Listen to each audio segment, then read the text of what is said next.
All right. Hello.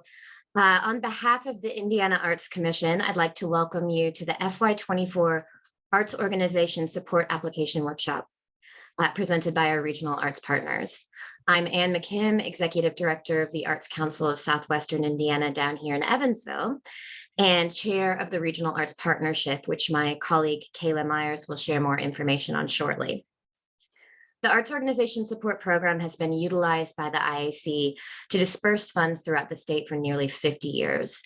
In 2022, the Commission engaged a consulting team to evaluate the program with a focus on really identifying issues of funding inequity. Hundreds of stakeholders across the state participated in this work, and the resulting recommendations led to changes that we believe will truly enable the IAC to fulfill the mission of the arts everywhere, every day, for everyone in Indiana. More information on those results are available in the IAC's recorded presentation for everyone living our vision, which I believe Connie's going to drop a link to in the chat. But there are a few items I'd like to highlight. First, all AOS grantees will be funded on 2-year cycles moving forward. Successful FY24 applicants will not need to apply again for funding until FY26. Also, in the past, all organizations of all budget sizes earning over a certain score were funded, meaning that roughly 90% of applicants were awarded. Organizations are now divided into 5 tiers instead of 3, based on their budget size, and those with the largest budgets will experience increased competition in the program. And again, this is competition to the criteria, not competition against one another. And finally, the paneling process will be slightly different this year and will include the merging of some regions for paneling and also additional training for panelists. And with that welcome, again, we're so glad you're here. I invite Kayla Myers, our partner for Region 2, to get the program started. Thank you so much, Anne. So for some general housekeeping announcements, we are recording today's webinar, which will be emailed to you next week. We do ask that all participants please mute themselves throughout the presentation, and your questions can be typed into the chat box. We will link a PDF of the grant application in the chat if you'd like to follow along later in the presentation. We will also allow a few minutes for questions at the end. If you need accommodations for the grant guidelines or the online application, please contact the IAC's Accessibility Coordinator, Stephanie Haynes, as shown on the screen. And live captioning is being offered during this webinar. You can turn on your captions in the toolbar at the bottom of the screen. If you need help with the captions or any accessibility during the webinar, please send a private chat to Connie Brom. So based on the population, the IAC has divided our state into 11 different regions. These workshops were previously held at the regional level, but the pandemic provided an opportunity to work together more in recent years. At the end of the presentation, we'll provide contact information for all of the regional arts partners so you can identify yours if you're not familiar. As Anne noted, I'm the partner for Region 2, and additional partners will be joining me today, including Dave Micah from Region 1, Ann McKim from Region 10, and Ryan Shelton from Region 7. Deanna Polsma will also be presenting the IAC's online grant system. So for today's agenda, we will again be specifically covering information about the Arts Organization Support Program.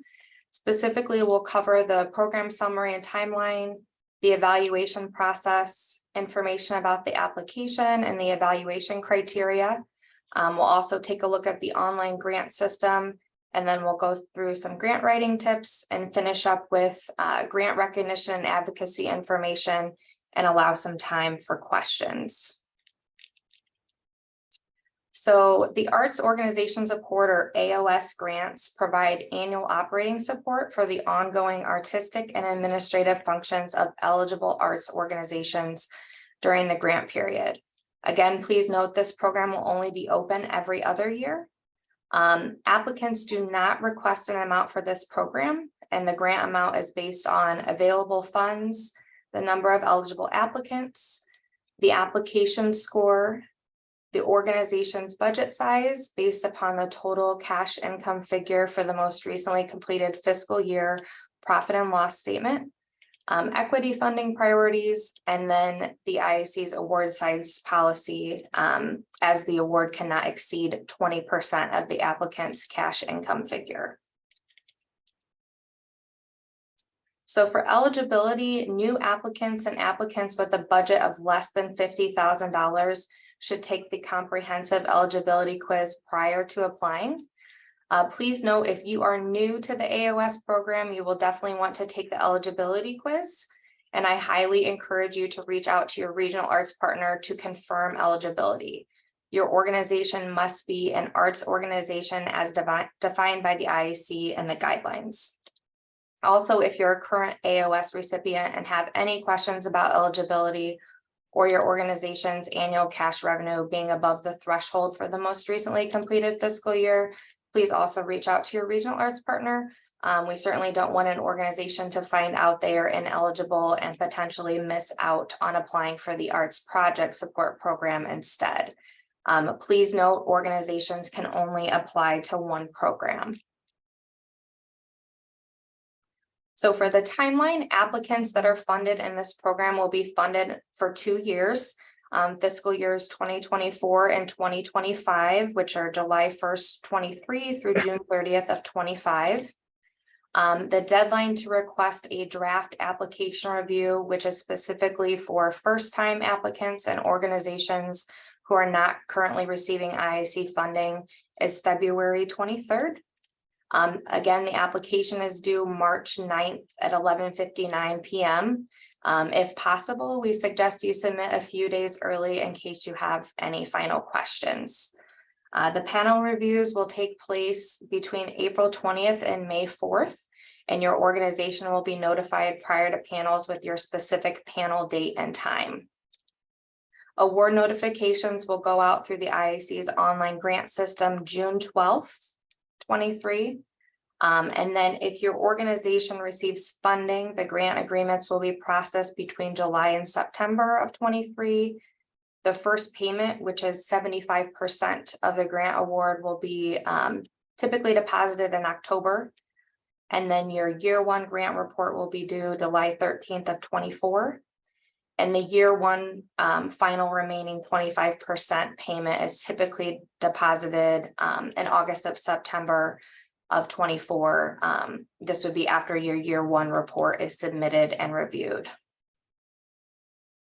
Then if your organization is awarded funding, we just wanted to highlight a few requirements that your organization will need to follow if awarded a grant with the funds being awarded through the state. So payments must be made by direct deposit. Your organization must also obtain a unique entity identifier or UEI prior to payment. This was previously the DUNS number. Follow ADA and federal civil rights requirements, monitor record retention and tax responsibilities, and ensure grant funds are used for eligible expenses only. The full requirements are outlined in the guidelines and the grant agreements. And then getting into the evaluation process. So panelists will only be evaluating the narrative sections of your application, which will consist of the following: organizational excellence for 25 points, IDEA, inclusion, diversity, equity, and access for 30 points, artistic quality for 15 points, and then community engagement for 30 points. And all of the above criteria do have sub-bullet points within the application narrative section. So these will be readily available as you're working on the application as well.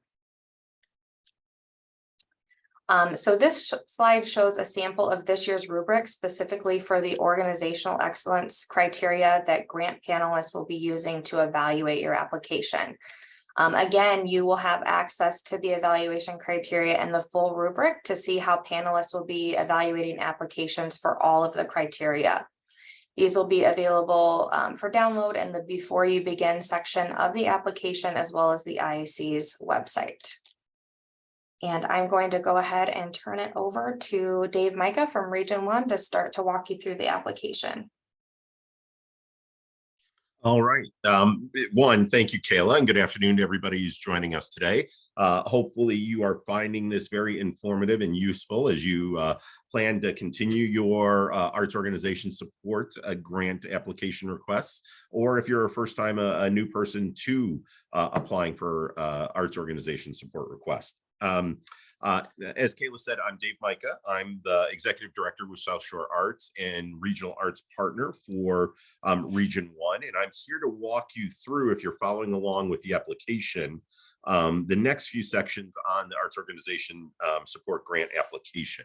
And so if we move to section 2, this section, quite honestly, I've got two screens going here, so I'm following on this side, is really just a simple series of yes, no, or short answer questions for your organization to complete relative to things like your 501c3 not-for-profit status, your grant history as part of the Arts Organization Support Grant Program, whether you're a volunteer-run organization, if you have some staff there,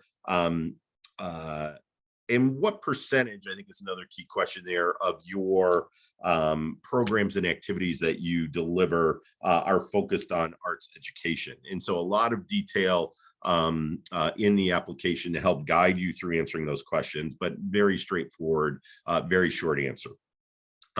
Again, if you happen to be a first-time applicant, as Kayla says, I can't encourage enough, encourage more than encourage, but direct you enough to that eligibility quiz. Please make sure you complete that. If you get yeses to all the answers on the eligibility quiz, reach out to your regional arts partner like myself in South Shore Arts in Region 1, just to confirm, because what we'd hate to have happen is you complete the full Arts Organization Support Grant application, submit it. For some reason, there was a question maybe that was missed that you are deemed ineligible for this program. And at that point, excuse me, you'd be too late for the arts project support program where you might be eligible. So really make sure before you spend the time completing this application that you are 100% certain that you are eligible. Okay. All right. So section 2 starts with those simple answers. Another key part of this section of the application is where it asks you to upload your income and expense information here. And so the purpose for that is just to validate you meet those cash revenue requirements to participate in the program there. And again, that's cash revenue. It does not count in kind. So it is truly that cash revenue that you bring in. A key thing to note is this is not your audit. So if you have audited financials, full information, you don't need to upload the whole audit. All we are looking for is the revenue and expenses from your most recent fiscal year, or your last fiscal year there. And so you upload it in that area. Know that in section 2, all of this information you provide is strictly for the Indiana Arts Commission administrators, the regional arts partner administrators here. But it isn't information that's provided to the panelists. So they're not going to see your P&L, your revenue and expenses and the other details. This is strictly for us from an administration standpoint. Okay. So that's section 2, pretty straightforward. Okay. Section 3 of the Arts Organization Support application is where you really certify accessibility to your programs, your facilities, et cetera. And so, what's really important to note is that the Indiana Arts Commission is a public funder. Accessibility is important at all times. And the IAC needs to validate that all funded organizations meet all ADA and all 504 accessibility requirements. And so that's what this section is really certifying, if you will. And so the first step is just certifying that your organization is accessible. And in fact, the question is, very straightforward. Are the organization's facilities, programs, and activities accessible? There. Now you have 3 different choices there. Yes, you are to all of those. No, but you'll make accommodations as requested, and no, unable to make accommodations. So again, a very simple answer there. You select one that best reflects your organization. The second question there is relative to accommodation requests. And that is a narrative box where you really can explain that if maybe we're not fully accessible, but we will make accommodations.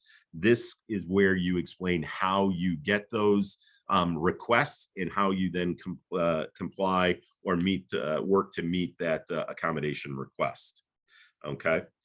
So that's two. And then the third question in this section really relates to how you assess your organization's accessibility to its programs and facilities. And so again, there are some various ways you can certify that you have reviewed your accessibility out there. One, and the simplest one is there is in the application a link to a self-assessment checklist that the IAC uses out there. It's the simplest way to guide you through your assessment of how accessible your programs and facilities are.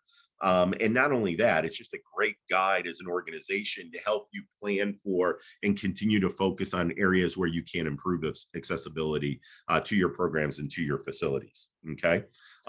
Depending on how you answer that, if you use the checklist, if you had an independent accessibility assessment done by someone, there will be a few other questions in that section as you certify your accessibility. But again, given we are a public funder, it is critically important you make sure you answer these questions as accurately and to the best of your ability, and you take the steps to certify your accessibility here. Okay. Just a reminder, if we cover anything, you have questions, please feel free to type them in the chat box, or we might have some time at the end. The last thing I would say about the accessibility piece is that, again, not shared with panelists. This is strictly for IAC certification. That we can recall, or you may have a need to recall this information for a period of up to 3 years after a grant program. So please make sure when you complete the assessment or you have an assessment done of your accessibility, you keep that for at least a 3-year period so that you have that validation that you complied or provided the accessibility certification that you did. And last, this is again not shared with the panelists. This is strictly for IAC purposes. Okay, we do have a great, terrific Indiana Arts Commission accessibility coordinator, Stephanie Haynes, that was referenced earlier. So again, if you do have questions on this, Stephanie is a great resource to help with that. All right. So that sort of takes us to those two more administrative portions of the application. I want to touch on and introduce section 4. So this is the narrative section, as Kayla and Ann referenced earlier. This is the heart of the application. This is the area where your organization will be assessed in the 4 key areas that Kayla talked about earlier: organizational excellence, inclusion, diversity, equity, and accessibility, artistic quality, and community engagement. And so this is the only section of the grant application the panelists reviewing your application will see and that they'll score. And I'll take the first part here, which is on the screen, organizational excellence, which is about 25 points towards the total weight of your score. And then I'll turn it over to our other regional arts peers to cover some of the other sections. Okay. So for organizational excellence, this first section, what we mean here is relative to the size of your organization, what we're going to be assessing, or the panels will assess, to the extent that, how well does the applicant understand its mission and can share its mission, demonstrate its value and purpose and why they do what they do, and demonstrate that they have the capacity to carry out the programs and services throughout the year. Okay. And so it's really important in this section, your answers provide a really clear understanding of what your mission is. What does your organization do? What is the mission that you are looking to deliver? Why you are looking to deliver on that? What's the purpose? What are the needs that you're trying to address in your local community that you're delivering your programs or that you run your facility within? And what your impact is, what you're trying, what the outcomes are you're trying to get. So really clear on sharing that part of your story. And then the last part, again, is really demonstrating your organization has the capacity to carry out its work there, so that you've got the resources, the staff, the board, the volunteer networks, whatever it takes to make sure you can deliver the programs that you outline as part of your application. Panelists will be considering whether your mission reflects the purpose of the organization, how all of this aligns, that you want to make sure that in your description, you are tying all of this together. What I would say is just these panelists are going to score only what's written in your app. So you can't assume they know anything about your organization, that you really need to be concise and clear in what you document and you write in this narrative portion. The only final note I'll make about this is that there are character limits, which I know I run into all the time. These aren't unlimited spaces, so please be as concise and direct in your answers and ensure that you paint an accurate picture that touches on the bullet points you see on the screen here. Okay. And finally, also know that your regional arts partners are there anytime to provide guidance, direction, lend an ear, and support you in any way possible. So do not hesitate to reach out. So with that, we have other sections here. Let me turn it back over to our regional arts partner, Ann McKim from Region 10, to hit the ideas section and beyond. And Yeah, thanks, Dave. All right, so I will begin with idea, inclusion, diversity, equity, and access, which is worth 30 points in the scoring. And here we're asking that organizations demonstrate an authentic commitment to deepening idea in administrative and programmatic efforts. I encourage all applicants, even those who feel confident in their awareness and understanding of idea principles and practices, to spend time reviewing the definitions and the information that are provided with the application materials, including the ISE webpage focused on this topic. And there are links in the application to that page. As I mentioned at the beginning of the webinar, the Commission is committed to inclusion, diversity, equity, and access in the arts. And this is an area of the application that you'll want to take your time on. That being said, we understand that this work can be hard. It requires constant reevaluation, and it's never actually complete. So how do you demonstrate excellence in this area? You explain your journey and you show that you understand your audience, which of course are the two prompts in this section. Successful applicants will reference their organizational documents like strategic plans that include idea goals. We'll be able to discuss the evolution of specific initiatives, like programs developed in collaboration with underserved or diverse partners. And we'll be able to explain evaluation criteria measuring their impact. So in other words, explain to the panelists that your idea work is not just checking a box, but rather is central to the daily and the long-term efforts, vision, and resource allocations priorities of your organization. The next section, artistic quality, is worth 15 points in the scoring process. And the artistic quality narrative section is an opportunity for all of you to shine. You know you're doing amazing things in the arts, and you have 5,000 characters to share that story with the review panelists. Successful applicants will read the narrative prompt carefully and address each item fully. You'll provide information on your arts education programming, as well as on your general programming.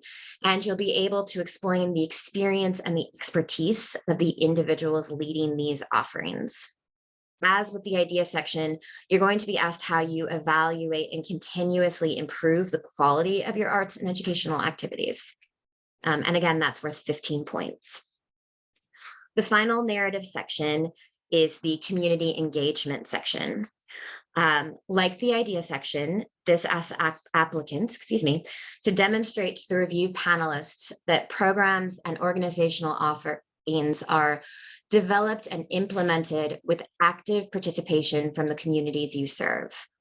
Again, we encourage you to review the resources linked in the application, which include a document explaining the community engagement ladder, which is really important and really helpful, as well as a 15-minute video on defining community engagement for organizations.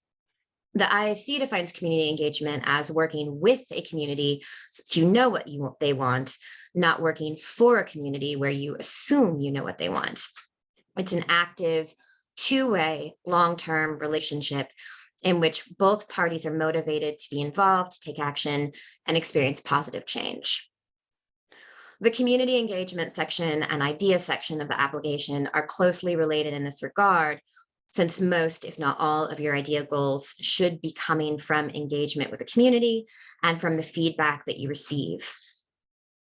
I can illustrate community engagement a little bit with an example from my own organization, as this is a place where sometimes there's extra questions. The Arts Council of Southwestern Indiana, as I referenced about a year ago, stepped back and asked the question, who are we not serving? Who doesn't feel invited into our space, and why? And one of the answers among many that we came up with was families with young children.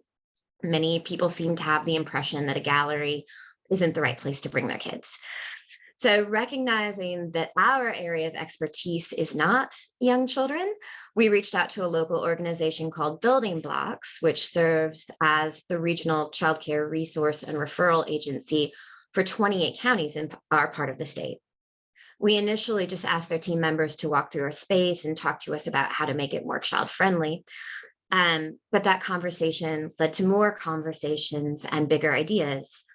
With Building Blocks as a 50% collaborator, the Arts Council developed Early Childhood Creative Exploration Days, which was a program that occurred in 4 sessions over the summer.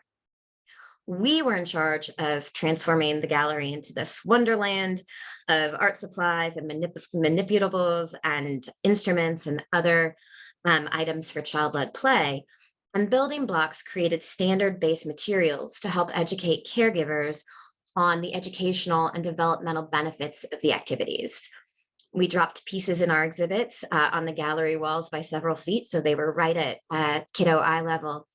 And we promoted each event through both organizations in order to reach both audiences.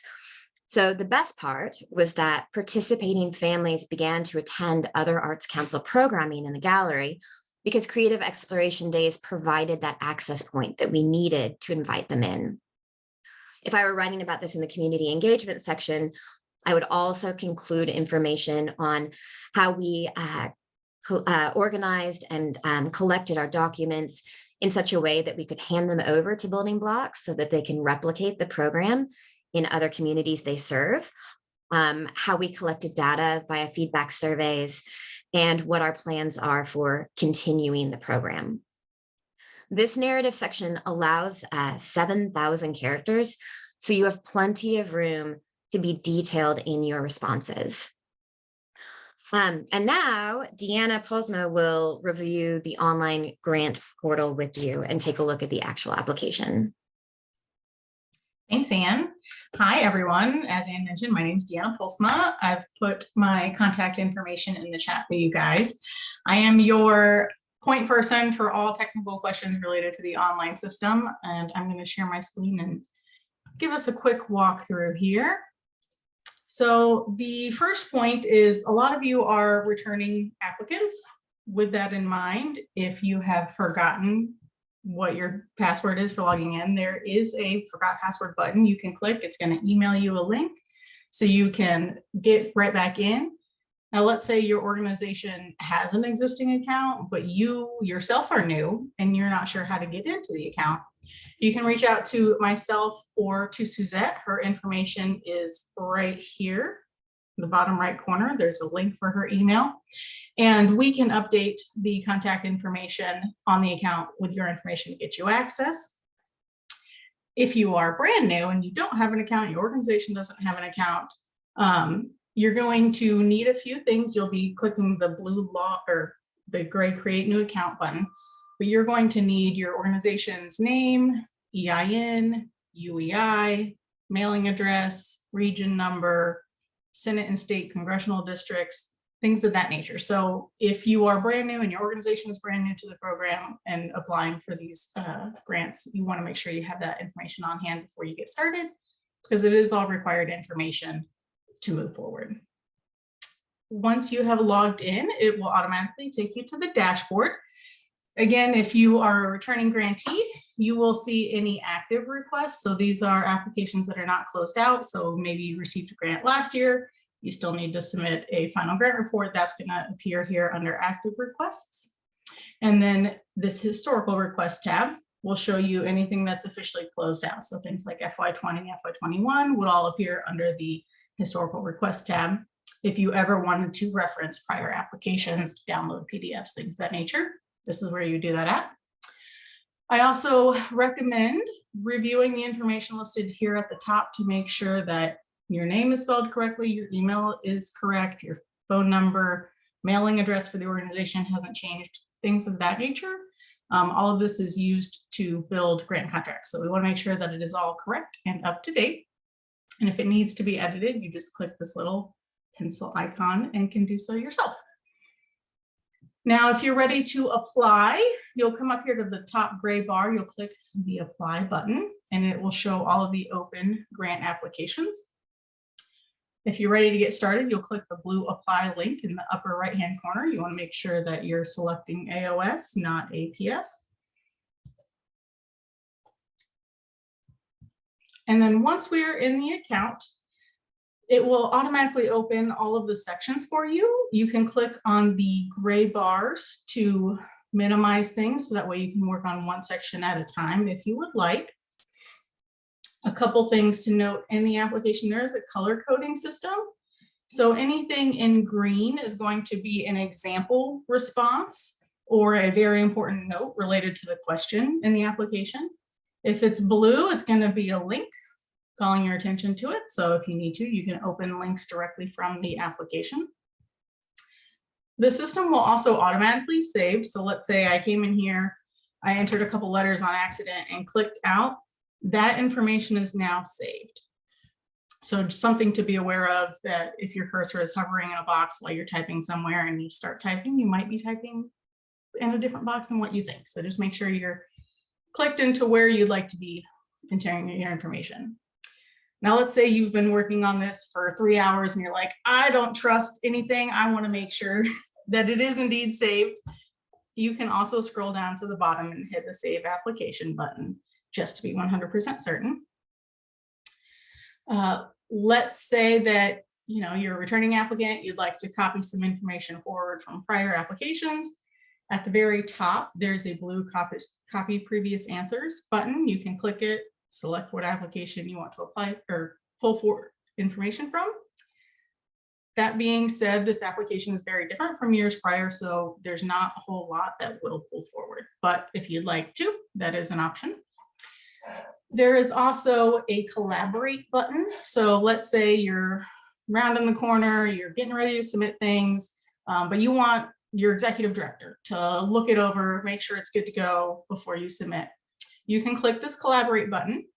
And if your executive director is listed on your account here and found it, you have the option to send it to them as read only, so they can just read through it and email you back saying it's good to go. You can give them reading and edit access, so they can actually physically make changes. Or you can give them read, edit, and submit access, which means you will from that point not have access to submit. They will be the one doing so. So those are options within the collaborate. You also have the option to, let's say, send it to someone that's outside of your organization who's not listed on the account, and you just need another set of eyes for grammar, things of that nature. You can click this collaborate button and enter their email address, and it will send a link directly to them for them to read, but they will not be able to make edits. So it's another feature that you can use and highly recommend taking advantage of. Once you're ready to go, you'll come down, you'll hit this blue submit application button. You'll also receive an automated email when it's been submitted.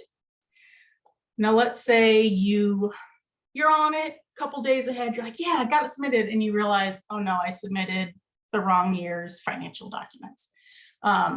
That's not an issue as long as it's before the deadline. You can reach out to your regional arts partner. They have the ability to put the application back into draft. So you can go in, make edits that you need, and resubmit again.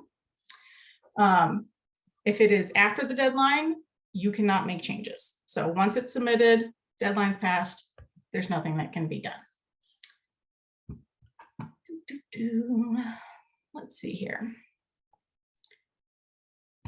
The other thing to note is, let's say you've gone in and you plan to work on this over multiple days, weeks even, and you've entered some information, you've clicked out, it's auto-saved.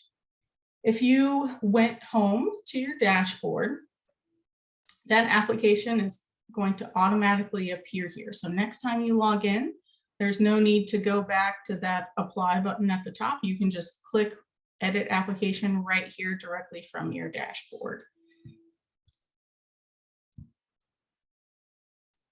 And that is all that I have. If anyone has any questions, put them in the chat and I will be happy to answer them at the end. Say, my name is Ryan Shelton. I am the Regional Arts Partner for Region 7. And I'm going to quickly touch base on some tips for grant writing. Connie will share the up there. Yeah. Do not hesitate to reach out to your Regional Arts Partner with any questions. The earlier the questions are sent, the easier it is for RAPs to find solutions. If you are a first-time applicant, we highly recommend requesting a grant review. Requests must be made by February 23rd and will be responded to in the order they received. So get them in early. That's the key. You've heard that a few times. Make sure you get it in there. We recommend reading the entire application before starting it. Make sure you tell the full story, provide examples, and we've touched on a little bit, but this is a really good point, and assume the panelists have no familiarity with your organization. Be concise, but provide enough detail to fully answer the question and address the criteria. Longer does not mean stronger. Do not hesitate to show your passion for your organization and its reach into the community. So, you guys are passionate about art, art's a passion. Make sure you show that. And another reminder, again, keep in mind the character counts in each response box. And finally, be sure to have your application edited and revised by others in your organization, or even better, someone willing to help outside your organization. So it's not necessarily something that'll be scored. We're not a grammar check, but at the same time, you want it to look as professional as it can. And if you go to the next slide, please. We're going to talk a little bit about grant recognition and advocacy. So if you're funded, we want you to hear some key elements to remember to kind of keep in mind as you go forward with your event. You'll need to provide funding credit on all promotional materials and let your audience know about government support for your cultural experiences. For an example, at an in-person event, you would say activities are made possible in part by the Indiana Arts Commission, a state agency, and the National Endowment for the Arts, a federal agency. And finally, continue inviting legislators to your events, whether virtual or in person. If you have any questions about providing credit, you can refer to the IAC's website or reach out to Connie Brom, IAC's Marketing Communications Director. And we got one more slide before I pass myself on. Before we go to Q&A, I want to share the information so you know to reach out to. You can find this information in the AOS guidelines and on the IAC website, but this is for each of the regions. So if you want to make sure you get that information, and worst case scenario, we'll send you to the right person if you need to. Say, and I think we're ready for Q&A. Maybe give them, yeah, excellent. All right. So this is a big group for Q&A, and I think the best way for us to handle this rather than hand raising where I might miss you is if you could drop any questions in the chat box and we'll answer them. Either my colleagues or I will be able to help out. So, all right. So first question, I've clicked on the link to the example income and expense statement in the PDF, as well as in the application on 2 computers, and both have told me that the link is dead. Can we see that? That is probably a question for Connie or. Yeah, happy. Thank you so much, Art, for giving us a heads up about that. We will look into that right after this meeting and make sure that that is one of the key pieces that's highlighted in the follow-up email. Thank you so much for bringing that to our attention. Thanks, Connie. I love it when questions aren't even in my wheelhouse. I can just immediately throw it over. So Ryan, this one looks like it's for you. Who to reach out to for the proper lingo as to who to recognize. So the logos that you'll be required to use in your recognition are on the IAC website. And usually, and they should be on all of the RAP websites as well, and available through your RAPs if you're having any trouble with that. Next question. Oh, and there's a. If you have an AOS grant, can you apply for APS dollars on the opposite years? So no, because it is a 2-year granting cycle. So it's not in an on-off cycle there. So during the time that you are contracted with the state for your AOS grant, you may not apply for an APS grant.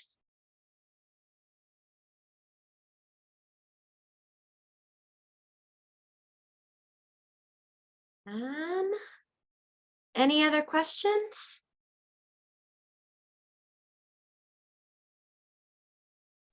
And if it is easier for you to unmute yourself and ask questions, please feel free to use either just the raise your hand or the raise hand function in Zoom.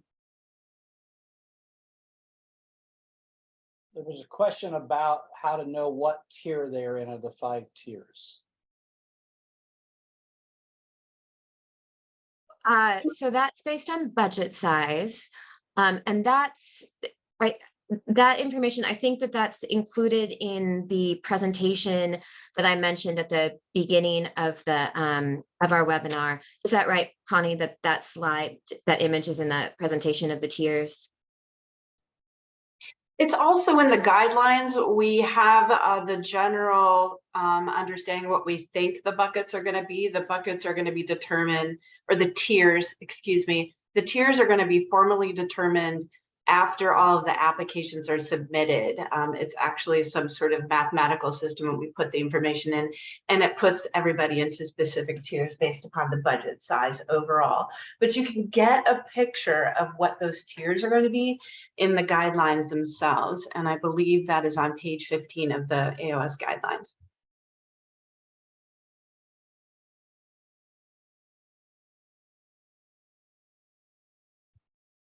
Any other questions? Let's see. I'm gonna unmute myself and just say my question. Right.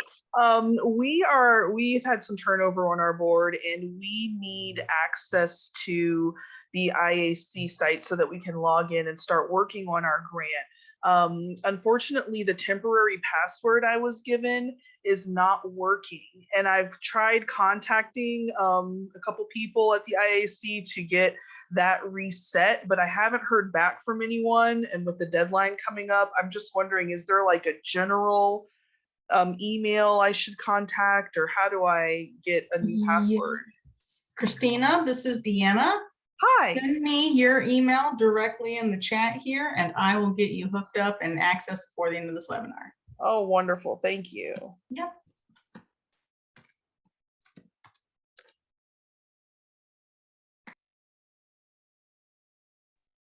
So somebody asked about the PowerPoint. It will be sent out after this meeting as well.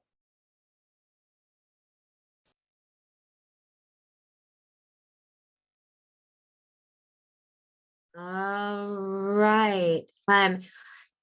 If questions pop into your mind later in the day or tomorrow or at any time moving forward, again, don't hesitate to reach out to us. If it's a question to your regional arts partner, if it's a question that we can't answer, and that would be technology related, primarily, we can get you connected with the right people. The big thing I want to stress really before we end the conversation is thank you for doing what you do to promote and provide the arts in our state. I think it's remarkable that you all took time to attend this webinar. It's a testament to how much you believe in the value of your mission and how much work you put into it. Many of the regional arts partners also spend our time writing grants, and we know it's not the most fun thing that you probably get to do in your work. And so, again, we appreciate the time and the effort and the thought that you're putting into making sure that IAC funds get dispersed all over the state for all of Indiana's residents. We've got another question. PowerPoint will go out to everyone. Yes, I think all of the materials will be available after this webinar ends. Hey, real quick, and Alright. there was a nice comment in the chat section that, let's say you applied to AOS and you didn't receive funding, you would then that next year be eligible to apply for the APS because you're not receiving AOS dollars. Absolutely, right. If you're not a funded applicant in one program, you're able to apply for the other program. Cool. Well, oh, another one. Okay. Anything we need to know if our organization is located in and serves one county, but also serves other nearby counties in a different region? That is one that I will pass over to Paige. I'm not sure how the nuance of that affects the application process. Not really. The region that you'll be assigned to is going to be based upon where your organization occupies. So if your address is in Tippecanoe County, then it would be, your partner would be in Region 4. I would say that if you are serving other counties and if those counties are largely rural, that's an important story to share in your application, because that's one of the groups that we would consider under-resourced because of the have less access to arts opportunities. So that's something to consider. And if I have not fully answered your questions, please feel free to throw in the chat box or just voice up and let me know how I can help.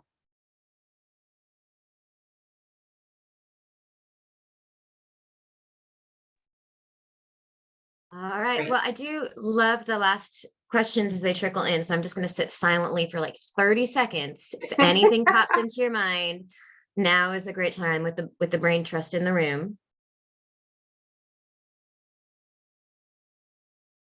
It looks like we're good for now. So again, thank you for attending. Don't hesitate to reach out. So many materials on the website. Parting thought is click on all the links in the application. The links have great content and they will be very helpful in your grant writing efforts. So have a great afternoon all.